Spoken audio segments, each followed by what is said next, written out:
Muze tuganire ibikoresho ukoresha mu kwisiga uheruka kubisukura ryari? Ndavuga twa turoso, twa eponge. Ese amavuta wisiga ku munwa wibuka n'igihe uherukira kuyagura?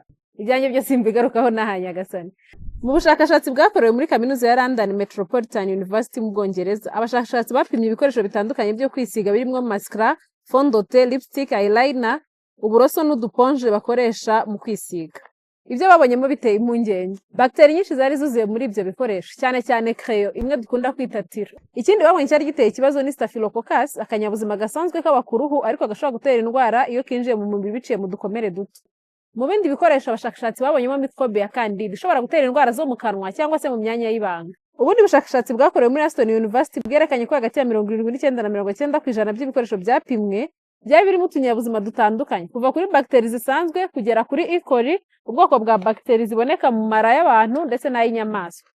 Ubushakashatsi bwakozwe n'izi kaminuza zombi bwerekanye ko ibikoresho birimo amazi nka mascara na fond de teint y'amazi hamwe n'uduponje n'uburoso ari byo bikunze kubika microbe kurusha ibindi. Dr. Botesalo hari inama kugira ngo wirinde kwanduriza indwara babonye zirimo gukaraba intoki, ntukisige ukoresheje ibikoresho bikoreshwa na benshi mu maduka cyangwa kwa makeup artist ujya kureba ngo agusige yarangiza akagusigisha ibikoresho bye utazi umubare w'abamaze kubisigisha ndetse utazi niba ajya nabisukura uko bikwiye. Oza ibikoresho ukoresha, ama eponge, uburoso, byose kandi ukoresheje amazi ashyushye n'isabune ubyanike neza.